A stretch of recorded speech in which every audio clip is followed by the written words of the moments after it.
lovely good morning to all of you here, and thank you all for logging in today morning for this interesting session.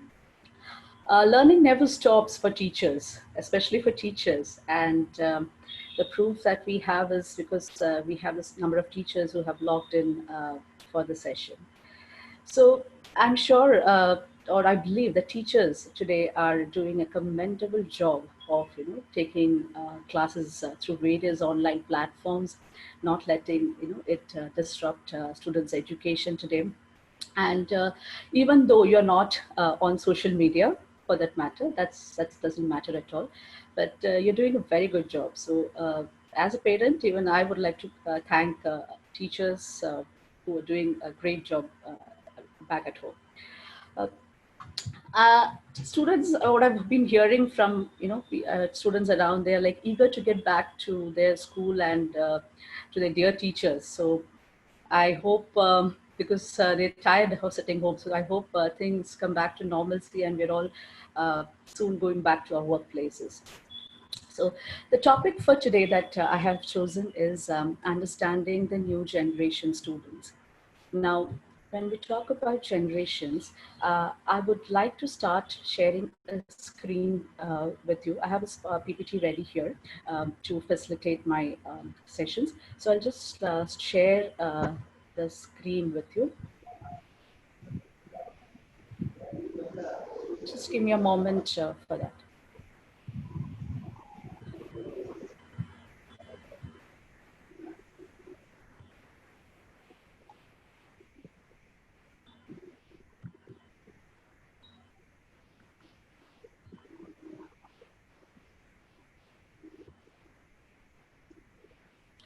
Okay, so this is our topic for today, understanding the Gen A and how do we guide them better. So when I say A, I actually mean alpha. So I don't know if how many of you have, we all talk about generations, but how many of you know what generation we are and things like that. So let's have a quick session on introduction on what are the different kind of generations that we have, etc. So currently, every generation has a unique quality that is special to them. And right now we're dealing with 3 to 4 generations. So we have us, we have our parents, our grandparents, our children, all with different generations whom we are dealing with in today's time. Now, when we talk about generations, what generations we belong to and what generation is happening here, let's understand that. We have people who are the 50 to 70 years who are in that age category, and they are the baby, they're called as the baby boomers. So we can actually relate these character traits that are mentioned here to people around us, like our parents. So these are the category of students, this is a category of people who are our parents, basically. I apologize for the small error there, spell error there, so which I probably failed to rectify. So apologies for that. So they are the ones who are very process oriented. If you look at them, if you look at our parents, they live to work, extremely hardworking and loyal. This is how we would categorize our parents or our grandparents if there are people who are much younger than we are. We next have the category of Generation X. That's how we name them. And these are the ones who come between the 30s and the 50s, the late 30s and the early 50s. So I'm sure most of us are fall into this category here, unless somebody is really younger and fall into the next category. So these are the people who crave for independence. We are the ones who have valued education. We think globally. We feel that yes, education is it's paramount for our success, and even if it is an expensive one, we wouldn't mind it. So this is about our generation. Currently we are in Gen X. That's what we are, in the people who are in this age. Going to the next, we have the millennials, who are a little more younger, who are in their early 20s and mid 30s. Now these are the ones who are people who are more acquainted with technology, and they're more transparent. They know the world, they know people, they want to make difference to the world. Now these are the category of those people who are called the millennials here. Now, coming to the main topic for today, And these are the Gen A or the Gen Z, as we call them. Now, these are the students or these are the children who fall into the category of those who have born later 2000, 2005. These are the categories. So currently, so these are the students, these are the people who are in the age group of young children as well as teenage. So to whom we are in direct contact with through our education. So we are the ones who are educating this present generation. So the focus today is on the Gen Z and the Gen A. Now, when we talk about Gen Z and Gen A, or let's put it simple, people today, the children today, kids today, these are the things that come to our mind. Technology, always on the phone, playing games, lonely sometimes, clicking selfies, uh, in their own world. This is how we categorize these people. Now, but before that, and what happens is we've heard a lot about in social media and different opinion pieces where we've had people criticizing this age group or this generation and calling them as self-centered, uncaring, reckless, confused, depressed. These are the qualities that we are assigning these people. Now, have we ever understood why are we calling them or why are we categorizing them into these as with these names? Now, these, fortunately or unfortunately, this is a generation that is born in the digital era. So it comes with their share of problems also here. Now, teenagers today are honestly have their fast pace towards in this world. They're living in a very competitive and frightening world. So they're constantly bombarded with media, opinions, information, possibilities. So imagine living in such a fast-paced world and trying to adapt in such a situation.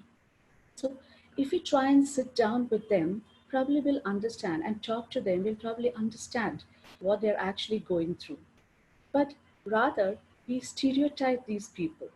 Now, one reason I feel that we're stereotyping these people is just because of our anxiety of not being able to understand what's happening today. It is a simple example that we are all, sitting right now in front of our systems, trying hard to get used to the new learning systems, tools to teach our students. So I'm sure many of us would have faced this problem. How do we work on this? The audio doesn't work sometimes. The video is not functioning. So first people that we call or the first help that we have are our children. Honestly, let's face that. So this is not working. Can you help me out with this? Why this video is not working? Why can't I share my document here? Or what is the problem? Why can't I view my students? There'll be 10 problems that, internet or our technical glitches, I would say. So all these are actually being helped, somewhere we have our back end support as our children who help us out with this. I'm sure most of you would agree with it. Even though we say we are, because we can't blame ourselves. We are not born and we are not those digitally native people. So it is slightly complicated for us to get used to this new system because we have new things popping up every day. And if you look at these children, they can do it so effortlessly, as if it's like teaching how to swim, teaching a fish how to swim. That's kind of an experience that they're facing. So any problem that we develop, the first people who we bank on is our students. So let's understand that, yes, there is a lot to give and take here.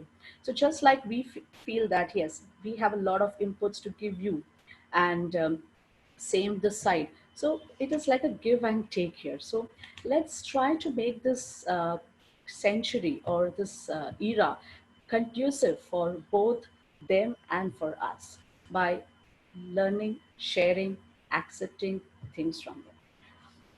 Do you agree or disagree with me on what I said? So this is just an introduction. Is there anybody who feels that no, that's not the case, or is there anything? Maybe you can use your chat system to write to me to give me those information. It will be great if you can share your information or what your ideas and thoughts are through chats. Maybe somebody from the institution will help me to read those chats. Now, uh, moving on to more understanding more of these people and what can we do to ensure that our teaching process are well adapted or well suited for them is what we're going to be seeing here. I'm sure whatever inputs I'm going to be sharing today is something which you might be already using it uh, because of your experiences in teaching or any trainings that you've attended so far. But this is so it's such a case. Let it act like a reminder for you, for the teachers. But there could also be new teachers who have not got an idea about it. So we might be coming across a lot of terminologies here, which might be new to you, or which might something that you already know. So let's get started with uh, the next share.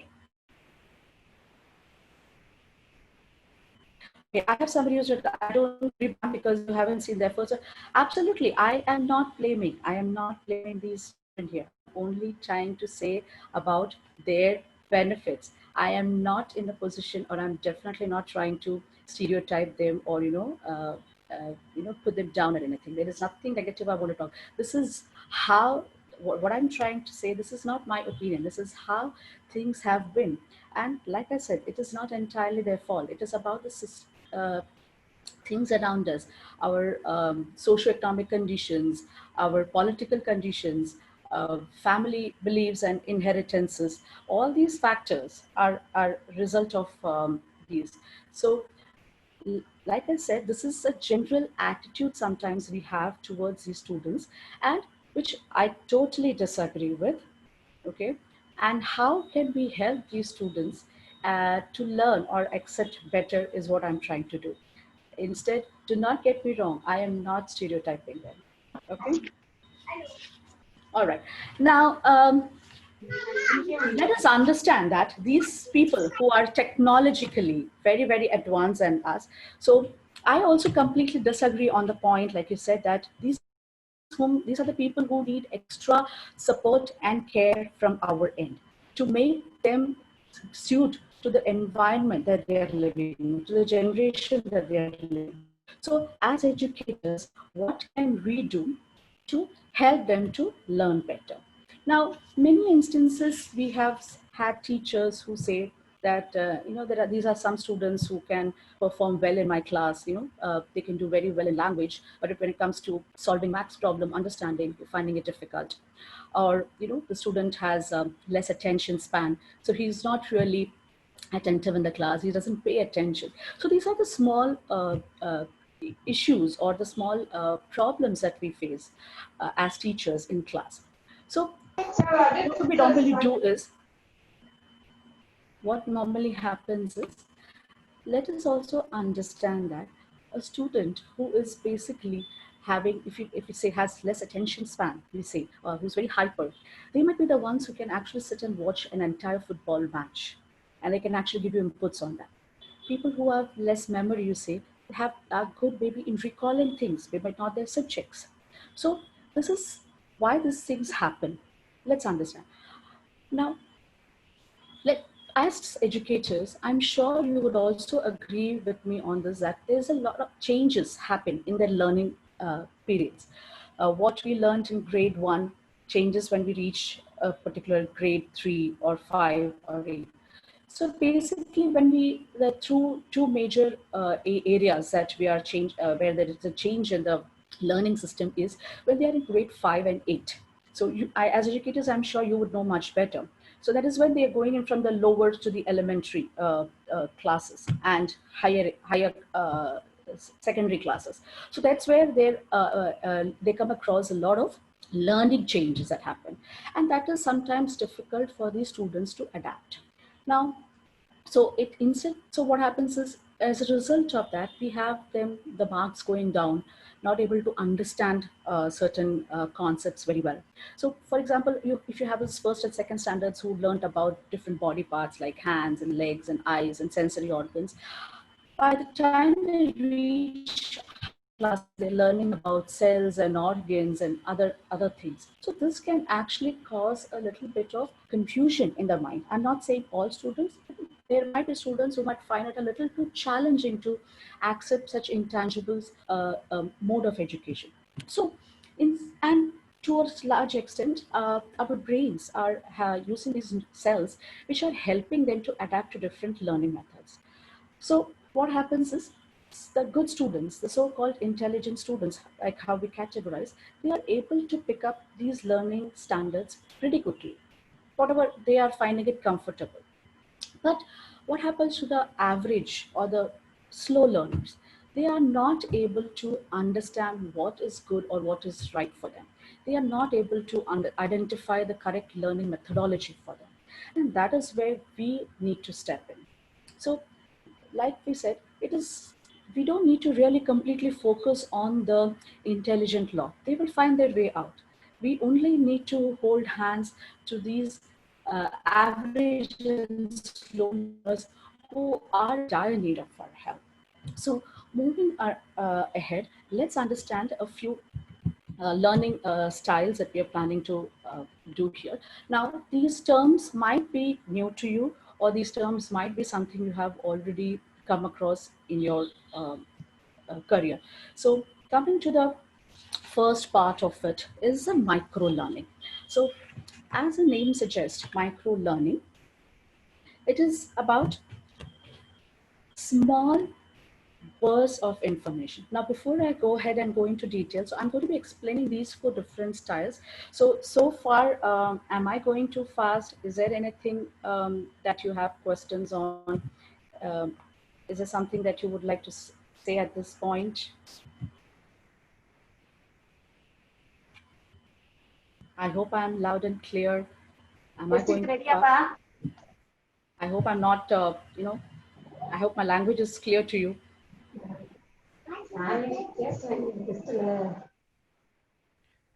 Teachers, if you have any doubt, kindly respond in chat. Chat'le respond ചെയ്തുകൊണ്ടിരുന്നാല് we can make it a live session. Uh, okay. I hope I'm not going too fast. So anytime you agree, disagree, you just need to put in your concerns in the chat and we can have a round of discussion there. Okay. So after each of these learning styles, what I'll do is we'll just have a pause so that if you have any kind of a questions or something, you can respond there, because otherwise I'll just go on and on and on and we might not know whether you're understanding or not. Okay, so anyway, thank you. There's a lot of people who have said yes. All right, thank you so much. So coming to the first part of it, which is called the micro learning process. Now, what is micro learning? Basically, these are small bursts of information that we are sharing with our students. Now, using a digital platform. Okay, it's bite-sized information that we're giving to the students here. So as teachers, we usually do is we break down our learning into small chunks of information and we share it with our students. Now, this is not a new concept. This is something which has been there for a long time. An example for which is the flashcards that a lot of students, a lot of teachers have used in the car. So using of flashcards in the classroom is also one of the micro learning process. Now, why do we think that micro learning is important here? Because see, there is a limit to how much information the brain can absorb and retain here. Now, it is clinically proven that anywhere between a person or a brain can generally retain only 5 to 9 concepts at a time before we convert them into long-term memory. So what happens is when we engage in long discussions and things like that, sometimes lengthy lectures, sometimes they may not be able to register. Now, why this kind of a learning methodology has been popular today? It's only because of the accessibility to e-learning and education technologies like the tablets, smartphones, etc. Now, this is a kind of learning which can be adapted into both traditional classroom as well as virtual classrooms, what we are engaging right now. Now, it solves a lot of problem for the teachers. Uh, an example is when we are trying to we are trying to talk about a big content. Now, this is not any class specific. It is, you know, at par with any of the classes that we can think about. Now, when we try to take a big content, then we're trying to teach students, sometimes depending on the topic also, we can actually break it into smaller versions and convert them into a digital information and share it with our students. Why? Like I already mentioned, the attention span. The attention span of our children are so limited, and it is actually growing or decreasing now. This is what the studies have said. We can all see that around also. Uh, so in such a situation, when we are trying to give them a lecture for, say, a few minutes of time, there are some students who would just like to, seek some other stimuli at that point. They want to just cut down there, stop your lecture and go to the next part. So it's because of their attention. Now, this is not with every student, I would say. Okay, so we are trying to understand learning style as per different needs of the children. So it becomes difficult for students to get information from the class. So in such a scenario, what we can do is we can give them various methods of information. Our students are digital natives who want information to be customized and easily accessible for them. So in such a scenario, we can offer them different micro learning techniques, which you can see on the screen. For example, video and audio recordings. You have your podcast or small video clippings, YouTube videos, etc. You can show them illustrations and visualization pictures, basically, because these work well with even people now. I mean, if you visualize something, it has longer retention, it is proven. You can put your information to small text. The first one, you can actually skim your information into smaller text and give it to them. Or moving ahead, you can also try to give them use games and those medium also to pass on information. It doesn't matter what medium you use, as long it is conducive to your topic of your topic that you are taking here. Now, another reason for giving them such bite-sized information is many a student have problem or have a different learning speed. So, to listen and comprehend, to read and comprehend, to see and comprehend, there might be different speed. For probably for some people, they might just have to read it at one shot and then that information is stored in their mind. But for others, that might not be the case. So in such a scenario, what happens is it allows them to learn at their own pace, at their own time and convenience. Because today, if I don't want to study the subject, probably, maybe it can allow them a time later on to review the subjects and learn at their convenience.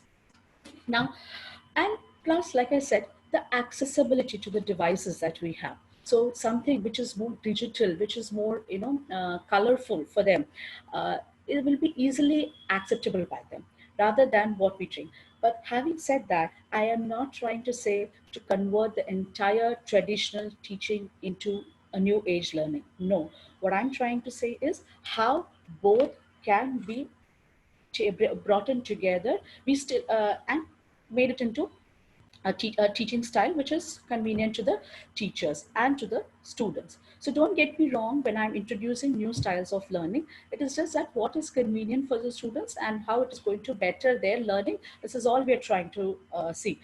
Nobody thought that we would be teaching students online using such platforms, just a couple of months back, and see what happens. So we are actually moving a little too fast. What could have been 5 years from now, unfortunately or fortunately, that has suddenly come to our lap, and we are just struggling with it. So though these concepts might sound vague or sometimes difficult to accommodate, do not try to see how you can do it. Teaching, showing a small video, which I'm sure these are also being adopted in the class. You're showing videos and small video Vidhya clippings. madam, Yes, sir. Vidhya madam, sorry to interrupt. Audio is not clear in the chat. വരുന്നു. Dear teachers, Vidhya madam പറയുന്നത് കേൾക്കാമെങ്കിൽ ഒന്ന് respond ചെയ്യാവോ ചാറ്റിൽ? Can you hear? I'm sorry. Audio is clear. Okay, ma'am. ഇടയ്ക്ക് ഒന്ന് net slow ആയതായിരിക്കും. No problem. Please continue, ma'am. Okay. Yeah. All right. So coming back to micro learning. Now, once the learning has been completed, you can use to assess the progress of our students. We can use small quiz or such things in the classes to assess whether they have understood or not. So, learning, assessment, everything can be put into smaller chunks of information and given to them. But before doing these, before getting into micro learning, it is not possible. Let us understand that it is not possible for every topic to be put into a micro learning mode. It is not possible. This is only for certain topics. Now, for example, a topic like teaching them behavioral skills cannot be done by micro learning. We can't show them videos and show that. It is practically not possible. We cannot give it in smaller chunks. So certain kind of learnings do not happen in micro learning. So it is up to the prerogative of the teacher as to what is good for your students based on some kind of an assessment, a pre-assessment that you have done in the classes. Now, before you plan for your micro learning sessions, please ensure that you understand the objective. You're clear as to what is the reason that you want to give a micro learning session. Keep it as interactive as possible for the students. Try and keep in mind to make it conducive with the learning goal that you have, and also do not go overboard on this. Don't overwhelm your students with a lot of these information. So try to keep it as neutral, and at the same time keep it paced. Like, for example, one particular topic has been done in this manner, you've used this micro learning, then you can probably wait to the next couple of weeks to introduce this topic again. So you need to have a systematic pause in between these learning styles. Ranjini, I hope you're not saying, you're not able to hear. I don't know what the problem is, but Ranjini ma'am, on the audio settings check ചെയ്യാവോ? That is on the bottom left corner of your laptop. Can you please check your audio settings? Or maybe you're sitting in a place where there is low net connectivity. So അതൊന്ന് check ചെയ്താൽ it will be clear, ma'am. So using multimedia, using videos, all these actually boost their engagement and their learning process, and it is also going to be easy to assess their progress here. So this was about the first learning, which is the micro learning. Any questions or any clarifications which is needed here, which I need to clear before moving next? That would be great if you have any. So be taking it one at a time and moving ahead. So that there's not overload of information from my side also. It's not about clear audio, sir. It's about the information that I'm sharing with you. Any concerns, anything you feel, no, what you said is wrong, or anything which needs clarification? Yes. So, Bridget, I got your point there. So I will come back to that in some time. I got that. Definitely. I'm so glad that you sent me this. We'll come to that. Definitely. Okay. All right. So coming to or moving to the next. So regarding micro learning, I hope that's what I had to share here. Now, I'm sure this micro learning technique, എടുക്കണമെന്ന് മാത്രമല്ല, ഉപയോഗിക്കണം മാത്രമല്ല, ഇതൊക്കെ നിങ്ങൾ use ചെയ്യുന്ന കാര്യങ്ങളാണെന്ന് നമുക്കും അറിയാം. പക്ഷെ നമ്മൾ എങ്ങനെയാണ് യൂസ് ചെയ്യുന്നത്, ശരിയായിട്ടുള്ള രീതിയിലാണോ പോകുന്നത്, നമ്മൾ കുറച്ച് നമ്മൾ ശ്രദ്ധിക്കുക അല്ലെങ്കിൽ ആലോചിച്ചാൽ മാത്രം മതി. അതിനാണ് നമ്മൾ കുറച്ച് ഒരു കാര്യം പറയുന്നത്, അപ്പോൾ അണ്ടർസ്റ്റാൻഡിങ് ദ ടോപ്പിക്, ആരെയാ പഠിപ്പിക്കാൻ പോകുന്നത്, ഇങ്ങനത്തെ കുറച്ച് ഗോൾസും ഒബ്ജക്റ്റീവ്സും ഒക്കെ നമ്മുടെ മനസ്സിൽ ക്ലിയർ ആണെങ്കിൽ it is going to be easy for us. Now, moving to the next part here, which is called as the inclusive learning. So anybody who has learned about or who has come across this word here, inclusive learning? Anybody?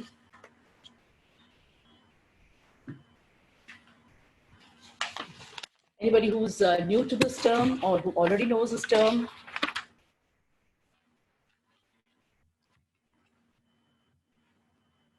Not really. Okay, fine. So let's get started. Now, inclusive, as the name suggests, it's about how we are going to be including. So this training methodology is basically designed to actively engage your students. It is not just engaging your students, it is engaging, including, and also challenging your students. Okay. Now, it can this training methodology can actually help the instructors to broaden and expand their area of discipline. So whatever area of studies or subjects that you are training students right now, it will also help you to broaden it in a manner. Now, how can we bring in students? How can we include students or make their education or make their topic more challenging for them is what we're going to understand. So the first point I would like to emphasize here is on including diverse content. So as teachers, when we prepare for our lectures, questions, discussions or assignments, let's try and include language, examples, socio-cultural context, images that reflect human diversity. This we feel is very important because some topics we need to tell the students about the contributions made by underrepresented people in our society. So trying to relate your topic or anything related to your curriculum to this diverse culture that we have, that would actually be a great idea because it actually creates openness in the mind of students. So it can also broaden their knowledge. We need to understand one thing, that only if uh, uh, we have an openness towards ideas and questions, can we, about anything particular, can we actually broaden our thinking process. So it is very important that students should engage in a lot of collaboration and discussion, conversation with each other, understand their various viewpoints that people have to share. Now, the next point would be, when they engage in a conversation like this, there is a chance for conflicts, friction that happens because what one person says might not be agreeable with the other person. Now, in such a scenario, we need to have an inclusive environment. For that, teachers, whenever they students try before they engage in some kind of a discussion on a particular topic, and this is all topic related or curriculum related, let's set the ground rules first for these students. As it what are the expectations from each student here or from the class per se. So as teachers, we need to set the ground rules for them, which will include your expectations for a respectful and inclusive interaction with each other. If we have a boy whose classes or whose interaction is a little intimidating, or it silences the whole class, then it needs to be communicated to that person, because we have people coming from varied culture in our classrooms. So it also comes with a different thought processes. So there are chances that accepting information from the other party might be very difficult for us. So we need to try and make our classrooms highly interactive and highly conducive or inclusive for every student in the class. Communicate high standards for students learning and achievement. Okay, and tell them how you are confident that you believe your student will reach those standards. Put them in the responsible situation. Okay, let them try to be participative there and encourage the participation. Let them ask open questions. uh, do not stop them from asking any questions. Let them think out loud whatever they want to say, because unless they will open up, they would not know that a lot of things will be hidden inside them. They would not know how to share things with people.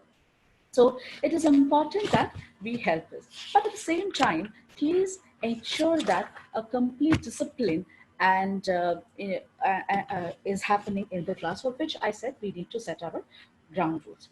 Now, we also, as teachers, when we ask questions, normally we say, okay, everything's all right. Do you have any questions? And we just end it there. Maybe we can try and rephrase our questioning techniques also here. This will also help them to think more.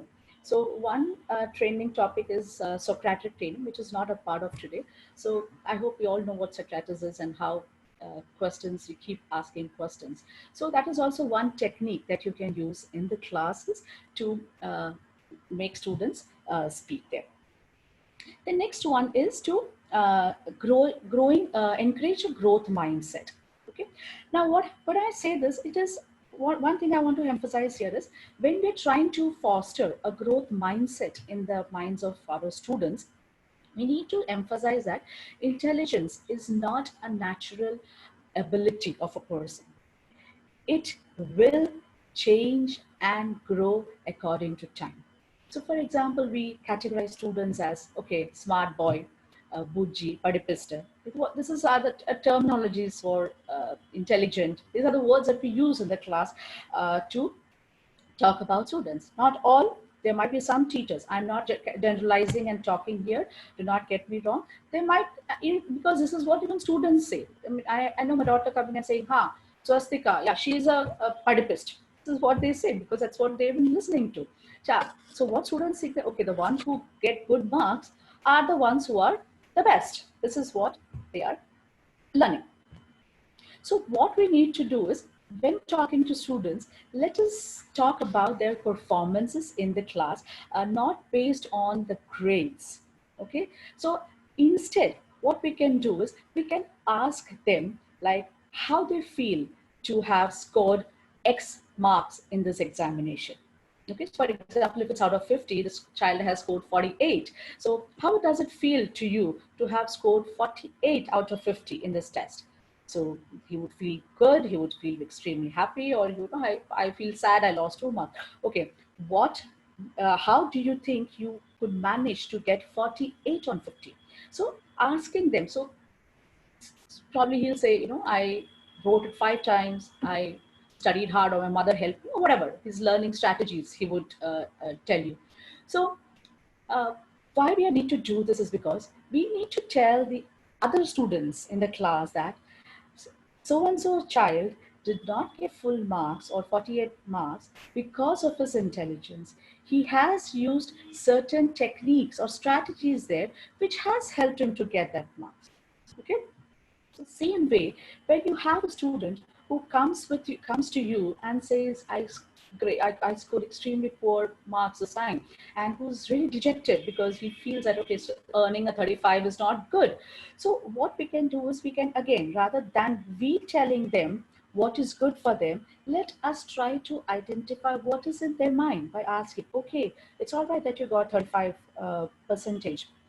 uh, why do you think you got only 35 percentage? What has gone wrong?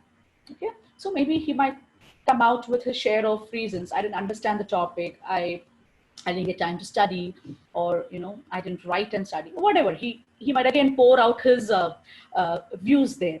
So that is where we can guide them. So, and we can also set expectations for them. Okay, so 35, not a bad score, but what is it that you're planning to achieve for the next examination?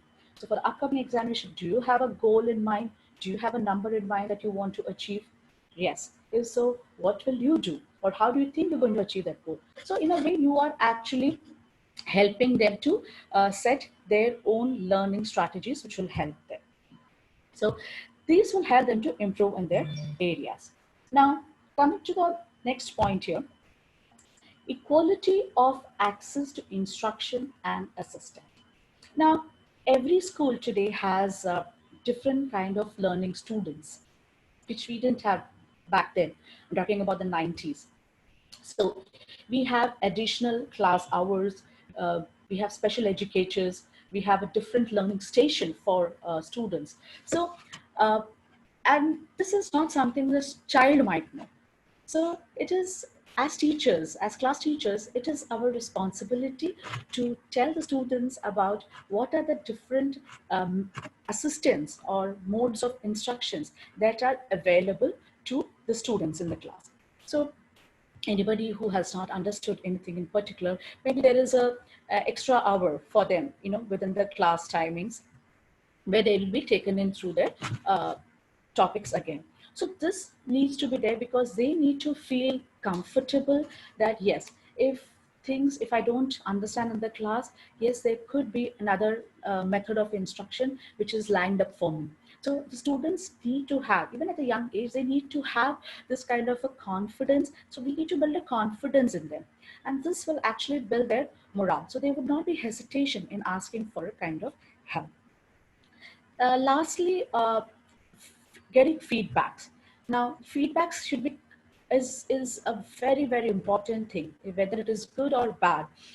It is very important. So we could ask our peers, our teachers, fellow teachers, who can come and sit in our class, observe us taking classes, and guiding us as to how we can make the class more engaging.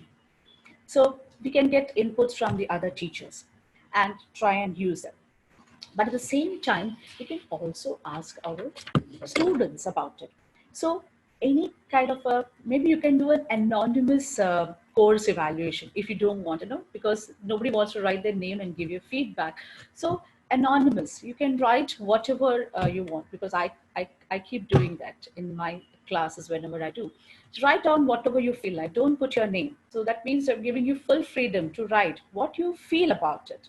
Okay. So that ways you can collect information from it.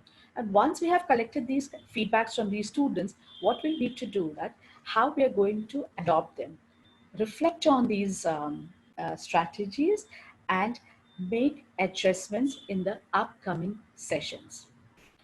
Not only making up these changes in your sessions, you need to also tell the students about this. So you can tell students that yes, how based on feedback from students, I am changing my strategy to this, or things like that. So this will feel that their feedbacks are respected and it is being considered by the teacher.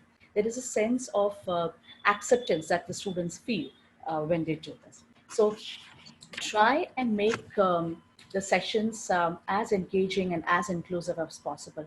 Now, one reason that I am emphasizing on this is because, especially the inclusive learning, is because tomorrow I am somebody who don't teach young students. My forte is to teach students who are adults. So we face different kinds of students in our classes.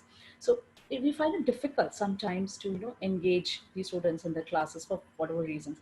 So such kind of small trainings, if are done as part of education right from school times, it will actually help to improve their uh, confidence level, their learning styles, adaptation styles, etc. So that when they reach a particular age of say 2022, when they are ready to step into the world of to their career, they would not find it difficult. They would not be scared. So today, it is extremely difficult for us to train the students on interpersonal skills in 5 hours. It is not possible because you can't change the interpersonal skills, and whatever. You cannot change his thinking pattern, and behavior pattern in a matter of few hours. So if we try and adopt these things right from a young age for students, I think we can, by the time these students reach the age of adulthood, we can find good drastic changes in them, and it is definitely going to help them in their um, career and their life ahead for them. So that brings me to the end of the second part of it. I hope I'm not boring you guys. Any information that you want to share here before I move to the next one? Anything? Teachers, my dear teachers, please feel free to ask questions and everything. Dear Vidya ma'am, ഒരു question വന്നിട്ടുണ്ട് from Yeah, Bridget sir. yeah, I'm just Uh, reading that. there would be a yeah.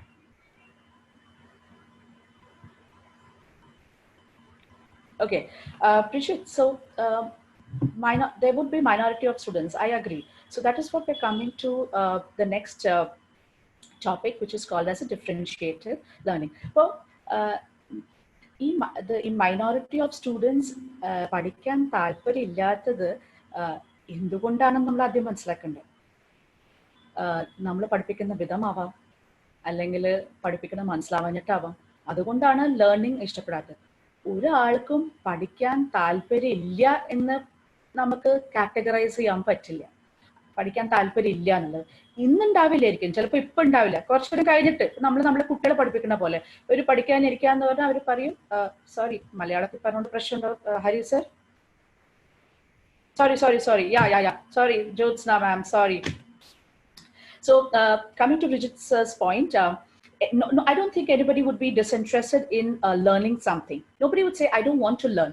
Maybe the timing would be wrong, or our approach might be wrong. For example, if I call my child now, I'm free right now. Okay, come, let's do maths. No, I don't want to do maths right now. I want to do English. Okay, that's what she might say. So it is about when they want to learn. So micro learning, like how we suggested, so these things can actually be forwarded to these students. Today this is what we're doing now. This is, like I said, teachers, this is not something that you thought about just 2 months back. Sending messages, sending videos online. So whatever we did were all restricted inside the class. Only homework assignments went outside, right? So that was a big challenge for us. But today that is not the case. We have a medium, we have a learning platform there. So why not share it and allow the child to study at his own time and pace? That is all I'm saying. So, but having said that, this is not for everybody. You cannot say that, okay, everybody learn at your own pace. No, this is so that the point that comes is we need to identify. For that, we need to know our students. That can be done through a lot of pre-assessments and everything. So, Vidhya ma'am, can I add a point to that? Sure, sir, sure. I am not able to move my slide. Okay. Okay, go ahead, sir, please. Okay. Dear teachers, in the new age of teaching, one of the most prominent science is called neuroscience. Neuro means your brain, the science of how your brain works. And neuroscience says that every child loves to learn. What is the first learning that a child has? They will observe their parents, and that is how they learn to make up words. They will observe their peers or their parents and everybody around them, and that is how they learn how to stand up for the first time and walk right. So, as human beings, we have this inherent need to learn. Maybe a child is not interested in the subject matter, but this child is learning a lot of things, maybe a lot of celebrity gossips, maybe a lot of sports, movies, web series, all these kind of things. This child is passionate about learning and consuming knowledge from it, right? So at one way or the other, every child loves to learn. So Vidya ma'am will take you through certain things. Inclusive education was one such thing, to include different category of students in one class. And there are certain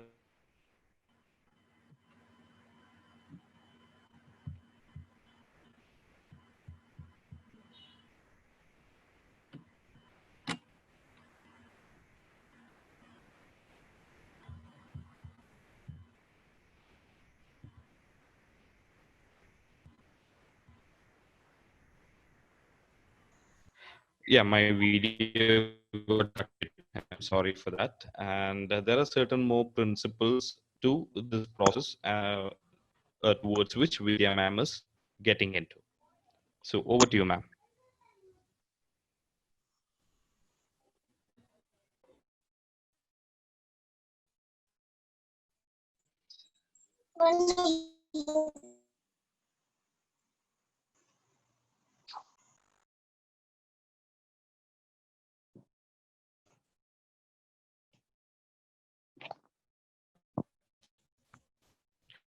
Vidya ma'am, can you hear me?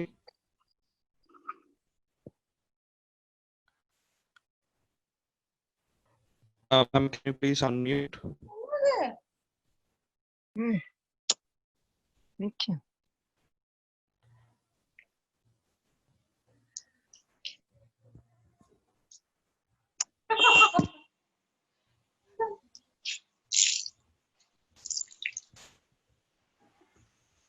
Noted, ma'am.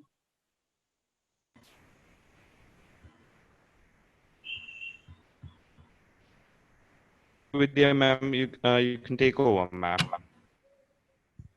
So yeah, so am I clear now? So am I audible?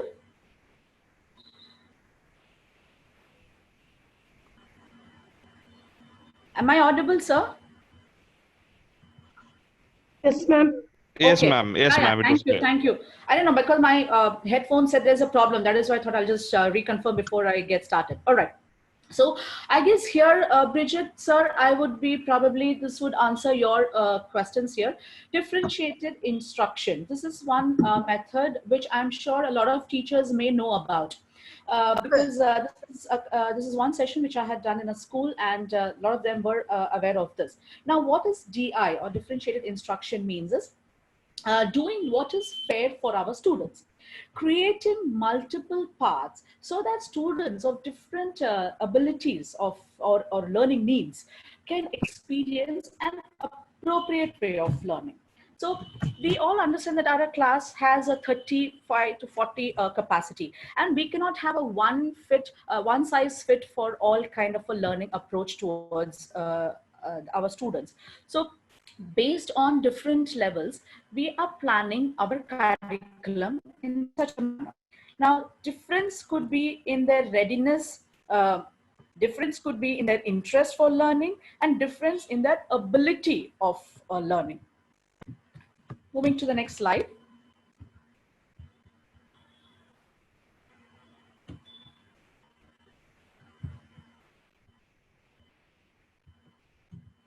Okay, what can you differentiate? When I'm saying differentiation, it means uh, dividing. You can differentiate content, the process that you are adopting, the product that you are using to conduct the session. So process includes what are the methodologies that you're using and what product we are using to conduct these class. So this can actually be done according to their readiness, interest, or their learning profile. Now, for this, we can actually follow four different strategies here. The first one, which is called as a tiered instruction. So like we've heard the word tier, two-tier AC, three-tier AC, two-tier cities. No, we've heard these terms before. So tiering means categorizing. That's what I mean here. So changing the level of complexity of a task or a unit to meet their learning standards. So for example, we are teaching something in particular here. So we just probably changing or just dividing it as into the needs of those students and giving it to them. So we're going to divide it here as to students who know it, students who know some of it, and students who don't know anything about it. So based on these categories, we are dividing our, adjusting our levels to suit all these requirements here. So you can actually tier assignments, homeworks, writing tasks, etc. There is no hard and fast rule that all the 40 students in this class should learn in the same manner or should write that chapter or that topic in the same manner. So maybe you can go a bit slow with them and change your assignments or homeworks in such a way that they'll be able to adapt to it. Now, again, this can be done only based on a few assessments that you have done in your class previously. So that is about tiered instruction. The next level of activity is called as the anchoring or the independent study. So like the name suggests, anchoring, you're making something stay put somewhere. So here also, we might have activities activities that a student may finish in time. So for example, if you have given a task for a student, they have completed their present task, okay, long before the others have. So they have time. So what we need to do then, give them additional work there. Now, those additional work can be something, maybe it could be based on some project or something, asking them to solve some problems, writing a journal, something like that. This happens when the teacher is busy with the other students, and there is a possibility that students can actually, I would say, create some kind of a disruption in the class or otherwise. So what happens is, independently, you're anchoring them in a place and giving them additional work so that they are engaged. Okay, the advantage here is that, these students will also get an opportunity, because the ones who finish fast are the ones whom we claim to be the intelligent lot, or whatever. So this will give them additional, since we're giving them additional work, it will be beneficial for them also. The next would be grouping students according to their level of different levels. Now, we can put them in different groups. So time and again, we can make groups. So we can put them as per their learning style. How, for example, these 4-5 students like this particular style of learning. These students have different levels of ability. Their learning ability is different. They may be slow writers, or something like that. Then we can have we can differentiate groups as per the whole class also, or we can have independent study also. So we can mix groups of students based on whole class, independently, single. For some topics, it might require that you need to put them individually and ask them to do the task. In some cases, we can team them up with those students who have the same level of understanding, same wavelength. So these are the homogeneous group. And lastly, we can segregate, put them in groups as per the different learning styles or different likes also. So people who are, so putting them in a heterogeneous group where they are coming from different areas of interest, it is also fun to sometime put them in a group like that. So flexible group, so that will give an opportunity to learn from each other. So here there'll be peer interaction and also a lot of engagement over there. So flexible grouping is one such option that we can give them, as it can be used as one of the strategies for learning. The next one is, or the final one is, compacting their curriculum. So assessing their knowledge and providing them alternate activities to those who have already mastered the curriculum. So something similar to what the anchoring activity is. So once they have finished what they have understood, knowledge, bringing them to the next level of it. Okay. Now I understand that as teachers, we have limited time, like how somebody had mentioned over here. We press for time, we have other activities to complete and things like that. But these things might just require a little bit of planning and coordination that you need to do. So like fortunately or unfortunately, a teacher's job is not like a 7 to 1 kind of a job. They, even getting back home, they have so much of things back to do, in the sense, correcting the classwork, preparing, and etc. So once you have been able to identify your students, I'm sure you can adopt, which the teachers can do very well.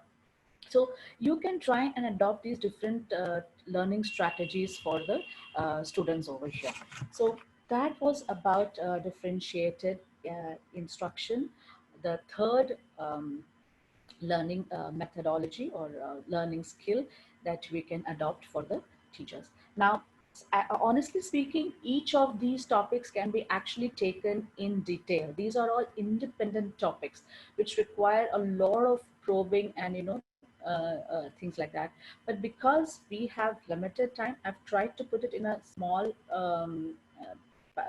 way and present it to you, and I believe that I'm trying my best to keep it as simple as possible.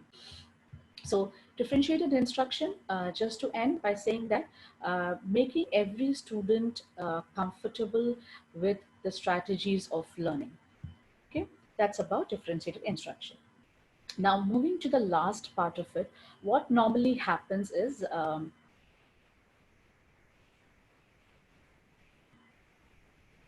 okay, so yeah, definitely we will think about it. I don't know your name. Somebody's asking me to share the slides. I'll do that. Okay. Now, most of the times, what happens in today's classroom is that we teachers plan our curriculum, go take the class, assign homeworks, and go back. Next day, we meet the students again. We correct their homework, etc. And that's it. That's how the learning methodology is at it. So the traditional way of teaching, and this is what has been happening for years. Now, can we make a small flip here? Can we make a small alteration here? Now, what I'm going to tell you next is not something which is very common in our education system.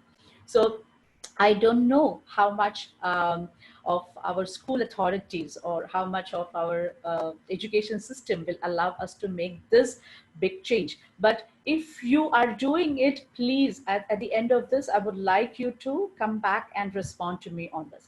So moving to the next is the flipped classroom. So like the picture suggests, you're flipping, you're doing a reverse thing here. Okay, that's what is happening. So what is a flipped classroom? I don't know how many of you have heard about this term, but let me just explain to you. Is where the students are actually given learning materials before you instructing them.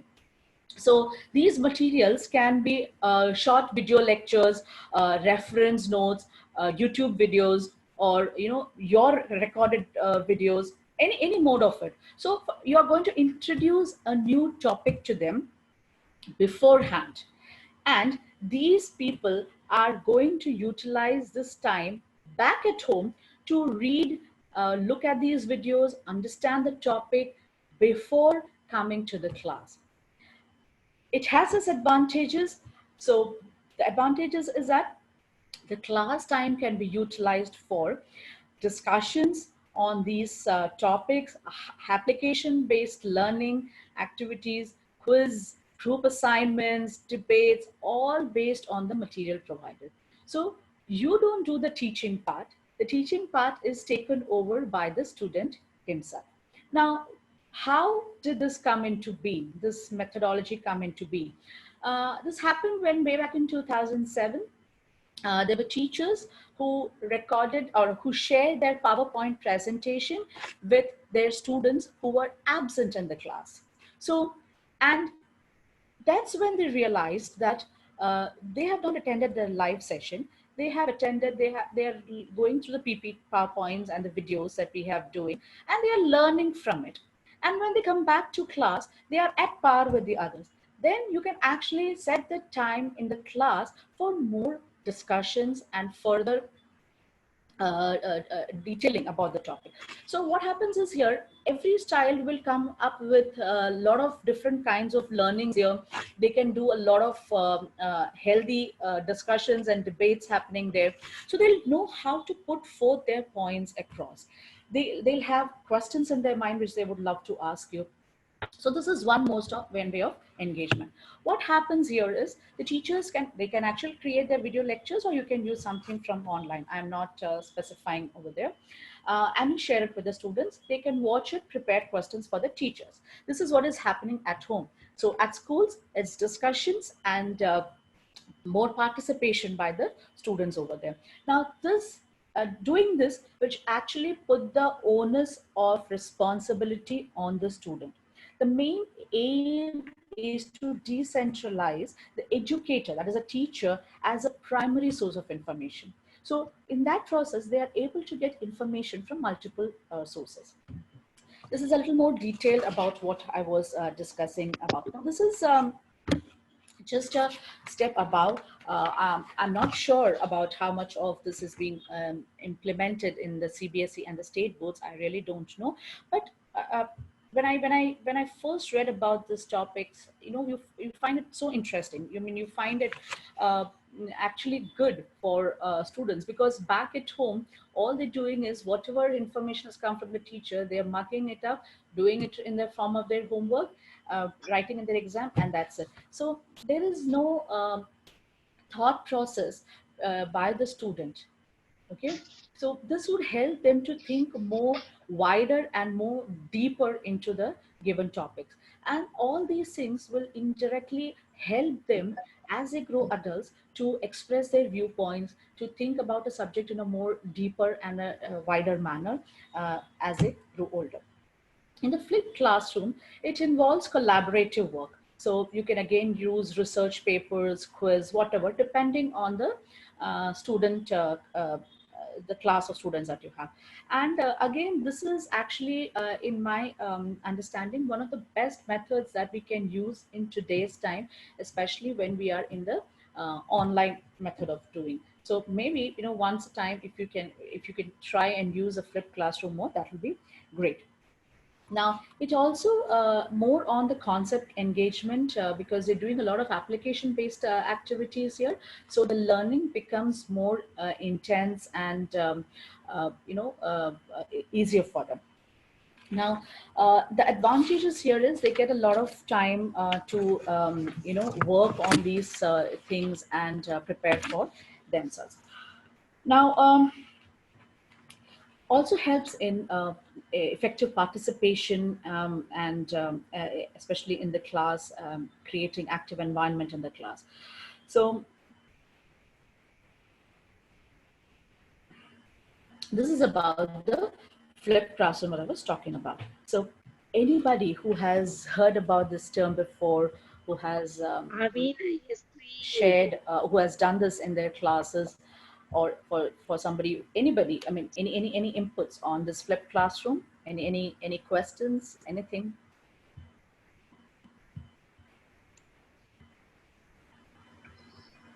Good morning, ma'am. Yes. Hi, I am Sumita from JSS School, Dubai. Uh-huh. We always do this. This is very common in our teaching learning process, Mm-hmm. because the students, they learn on their own, and they find out on their own, study the things on their own, because we supply them with the various materials, Okay. and then they come back and lead the class the next day, either through their voice recording or through the PPT, whatever way they find. So it's a really very effective way of learning. So we are doing this for a very long time in Okay. our school. Madam, which school you said, what curriculum your school follows? CBSE, JSS CBS. Private School, Dubai. Okay. CBSE. Okay, all right. I don't know, I mean, how much predominantly it is used in our system here in India. So that is what I was getting, because till date I haven't seen anything of this sort coming to my daughter. So I'm Hmm. not a little, because when I did a training on this before, this actually came as a big surprise to a lot of teachers here when I conducted one session on flip learning. And at that point, they actually even told me about, how it may not be easy to implement it in this. So yeah, so a lot of people are saying that it has been used in the class, it's very effective. Absolutely, because you are giving them the responsibility of doing it, and the next day when the student comes and does it in the mode of audio or as a teacher, that so the student becomes a teacher, the student Yeah, yeah, teachers. Yeah, and doing presentation, because making PPTs and all, it's like a child's play for this age group. For us, yeah, we might true. struggle with it, but for them it is like, like an everyday thing that they do. They just learn it Yeah. on their own, don't need our assistance also. So I guess if we And promote they these. feel, and man, they feel also taking the charge of the class on their own, and the Absolutely. teacher becoming the just the facilitator in intervening when it is required. That's all. True, true, So totally. they'll feel like that. They Yes, only ask, they only quiz after their lesson is done. They quiz the students on their own, their friends on their own. Who will be saying, and the active participation happens here. yes, yes, that's true. Sometimes, answering questions answering questions given by your peers might be more interesting for their fellow Yeah, students also, rather than coming from a teacher, because they might be scared. Teacher, no, this is the wrong answer. This is not the right answer. So they don't know yeah. what's coming up.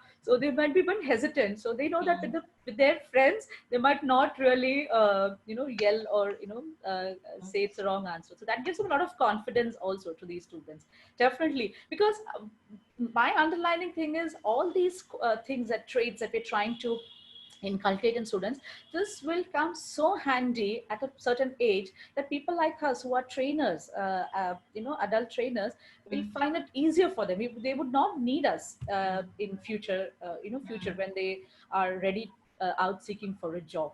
So right. that is one reason I am emphasizing so much on this, because I'm seeing students. I mean, for the last 10 years, I've been seeing students, Mm, different categories, and how they are, very timid, scared, n number of problems you face, and you mm, come across there. So sometimes you feel this. So you know, Yeah. had these been happening in the classes at a young age, maybe, you know, Mm. they could have done wonders at Mm. that point. And we feel so helpless also sometimes that we're not able to do anything. Yeah. Anyways, I'm just going quickly to the next part Thank of you, it. Thank ma'am. you so much, ma'am, for contributing. Very Thank you. happy about that. Thank you, ma'am. Thank Thank you. you. Yeah. Moving to the next one. Sorry, my system belongs to the I think baby boomer time. That is why it's a little slow. So please um, forgive me for that.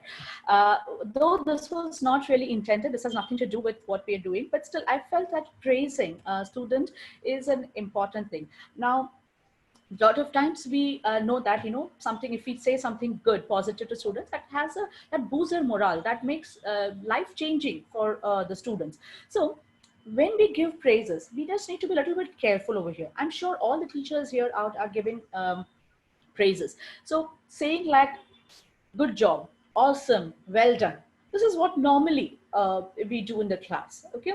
But let's go a little more beyond this kind of a praises and understand how we can do it. So what can make the praise the right kind is the timing and the quality of our praise. That is very important. When do we give the praise, and how, or at what respect would we give them that praise? Now, for example, when a teacher sees a student is making progress, so language of which we are praising students can make it very effective. So he has solved a problem here, effort in, you know, the problem that he has solved. We can say that, I can see your hard work here, okay? You have not even quit, uh, even though it was tough. Keep using your strategies like this to perform well, okay? I can see a difference in your work compared to yesterday, okay? So these are the kinds of to the point feedbacks that we have to give. So rather than good job, you did it well. Now, what he did well, he also might not know. Something he has done well and he's got the praise of the teacher. With young students, with kindergarten and first standards, they get a star or a smiley drawn on their hands or something like that, or stickers on their book. They find happy, but they still don't know what is it that they have done that will make, they're just happy to see it. Fine. But as kids grow older, they want to know what they are praised for, or what, or even for what they're criticized for. So when we criticize them that I do not like the handwriting, please change your handwriting, or I don't like this answer. When we are pinpointing on giving them criticism, why don't we use the same strategy when we're giving them a praise? So never ever try to tell or use praise based on their intelligence. Oh, he's an extremely smart boy. You are such an intelligent child. You know, never. Like we already discussed before, so intelligence is not a process for praising a child. You need to emphasize on the process that the child has done. Congratulations, you put in the effort to succeed. Look at what you can accomplish when you do not give up. Or I'm so proud of the effort, and you should be too, about the efforts you have put into this. I can really see that you have worked very hard to complete this project in a nice manner. So if we give them concrete praises, it will definitely help them to understand. But it doesn't end there. Once a praise is given to them, the next thing is, we as teachers need to take advantage of that situation and offer them a chance for reflection. So we can add on. So when you have another assignment or problem like this, what will you do? Or think back to tell us what made you contribute to this success. Or you have done this project beyond my expectations. I am going to raise expectations, or the level or the standard of the project next time, for the next time, because I believe that you can do it much better. So whenever you think about giving praises to students, please ensure that we're giving it in the right manner with the use of right words. That is so very important here. Now, like I already said, timings, yes, is a big constraint. Workload is a big constraint for the teachers. I totally agree with that. But having said that, we need to do a little bit of planning, because unless we plan our sessions, we cannot move forward. So once we have planned the session, it will help us easily to sail through our semesters or our terms that we are having. So first of all, we need to, before our classes start, before our classes, we need to have a learning objective of a particular unit that we are teaching them. What is it that I'm planning to what are they going to understand there? So for example, for a grade 5 student, it could be about plants, about learning about plants. Now this is something which I've already learned for the last 2-3 years. We're just going a little one step further, because like we already discussed, grade 5, we are going more deeper into the subjects now. So okay, so they need to understand the different kinds of plants and how it grows, what are the different ways it grows, what it needs to grow, and things like that. We need to plan certain activities there. Okay, we need to plan various kind of activities to set it up. So if it is a 40-minute session that we have, okay, so do we have an introduction? Okay, what kind of a learning activity I'm going to do? Is it a lecture? Is it a video? Is it an illustration I'm showing them, etc.? Then we need to assess the student understanding. Okay, sequence it in a proper manner and finish it off with a good closure. So the entire thing should be fit into that 40-minute timeline. So, and it has to be a combination of everything. It can have a quiz or assessment at the end of it, like in a form of question answer sessions or a debriefing by the students. You can do it that way. Whatever methodology that the teacher would like to adopt over there. But ensure that the planning is done before the class, because unless we plan and come to the class, things will just go out of our control. And trust me, honestly, these kids are extremely smart. They know that the teacher is fumbling there or faltering. They know the teacher is not prepared, and they take us for a ride.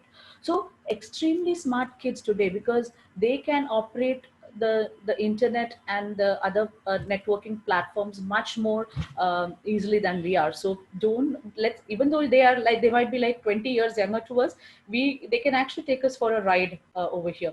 So as teachers, we need to have a complete control over what we're doing. We need to have complete control over the plan that we are going to be implementing.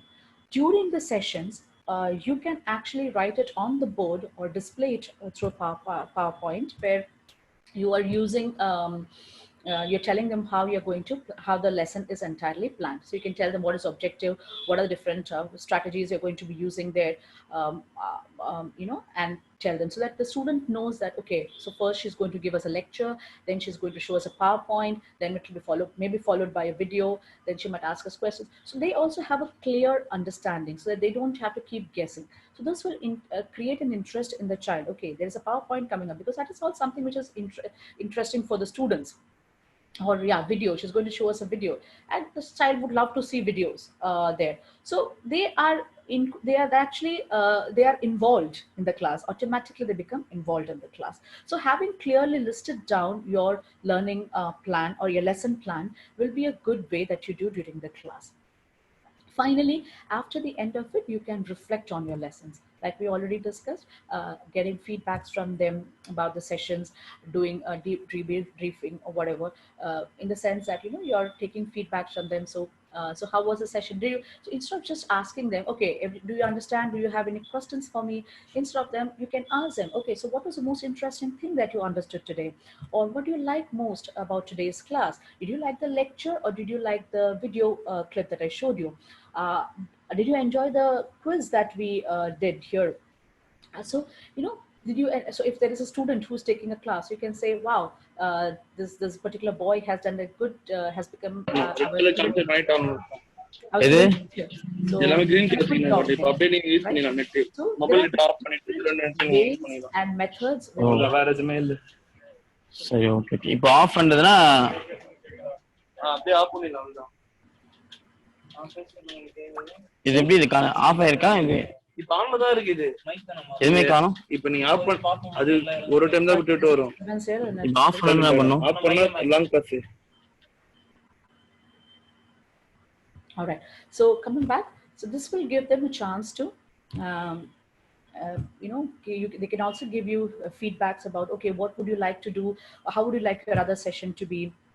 And do you have any inputs? So totally engaging them and making them also a part of our teaching and learning will make it a great job. So, having said whatever in the sessions, I hope I have been able to provide some information to you, and it has been interesting. I'm ready for questions. That brings me to the end of the session here. So when you're planning your session, you can again use different methodologies like lecture, debates, discussion, PowerPoints, videos, n number of such platforms over there um, to like I said, my system. Yeah. So that's my name, Vidhya Menon. I'm sharing my contact information with you so that if you have any questions futuristically, you may get in touch with me or for any other queries. So a little bit about me, just been into training for the last 10 years now. I started in 2010 training students from different backgrounds and based out of Cochin now, and conducting sessions, institutional trainings, as well as for teacher training and corporate training also. So that was a brief about me. And one thing I would like to really appreciate is here is thanks for all the chats that you have, because that made it very interesting. Thank you so very much. So if you have any questions, I'm ready to take them, or over to you, Hari sir. Teachers, in case of any doubts, you can type in your doubts in the chat, and we can respond to it one by one.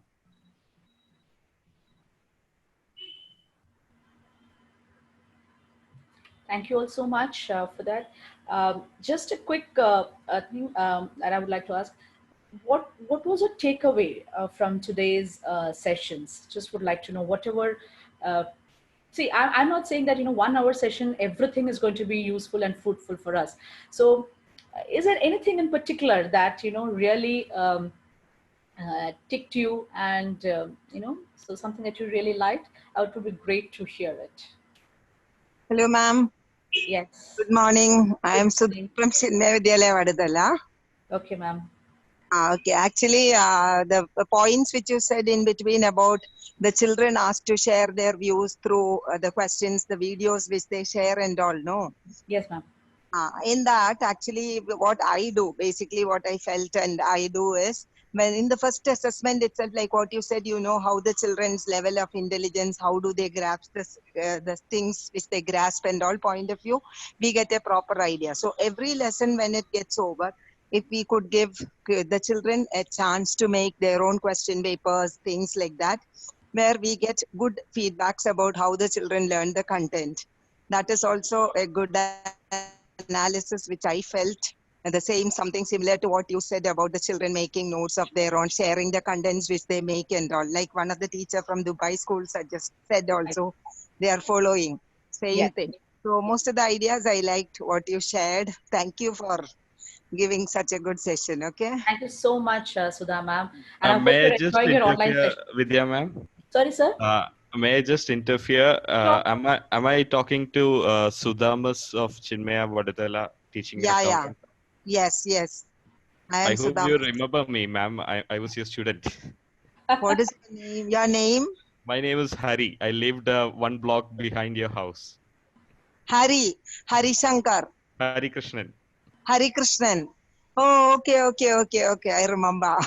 Where you are with them now, or are you teaching somewhere? I'm doing 21st century teaching skills and parents mentoring skills and learning skill development workshop for students freelance, as well as Oh, nice. I'm marketing head for Logic. Okay. Very nice to see you, ma'am, here. Ah. Oh, okay. A mix of doing teaching process. Nice to hear. You're still in the same place or shifted? I'm in Cochin only. Cochin only. Okay. You can share my number. I don't know whether you will have.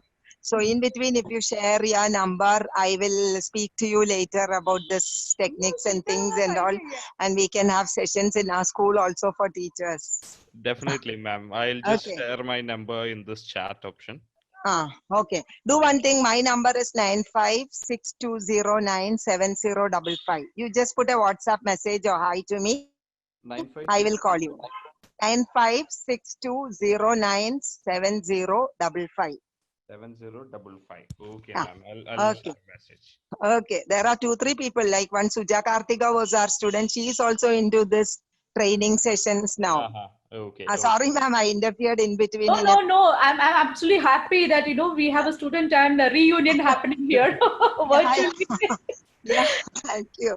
Because Absolutely no problem. And thank you so much for your inputs, ma'am. It's great, yeah. actually. Very well. Because So like I'm that, no, when you interact with the children, even I felt that sometimes, one of my batches, when I tell the children to make a question paper for the weaker ones, I will tell these people will make a question paper and share to me, which I will give to you. Some people specifically say, no, miss, don't give her paper. You give only yours. Her paper is very tough like that. So that in between associations and telling the children to train others like that, like yeah. what you said about the good ones are given chance to make. Inclusive, Yeah. inclusive learning, ma'am. That's where inclusive learning comes Yeah, in. inclusive learning. Though, so what happens over there is that time, that interaction wise, if you entrust the children even to train the weaker ones, in between like that, they are also motivated to some way. Absolutely, no doubt. So it's all evolving. You can try Yeah, various combinations of learning as per combinations. your Yeah, needs. You know your that students is better. there. Uh, Thank you so much. anyway, yeah, thank you, ma'am. One last question that Srija has written here is about the time constraint. I totally understand. Time constraint is there. But today, I guess we need to, that is why the planning comes into place, how we are planning our sessions prior. So a little bit of planning ahead. See, every module we don't want you to follow the same, but you can try and adapt wherever it is, wherever you're able to fit into it. So don't worry about that. It's just about planning. Okay, so I guess the flipped classroom is something people are liking. So I guess you can probably, share, try it in your class also. So happy teaching teachers, no doubt.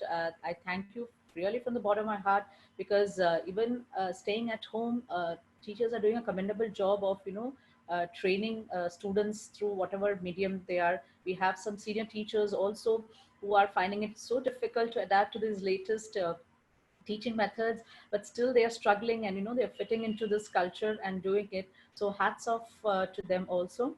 And let's hope that our teaching as educators, we are able to make great changes in the lives of these students, so that they're preparing for a real world outside. Thank you so much once again. Thank you, Hari sir, for giving me this opportunity to speak. Logic School of Management.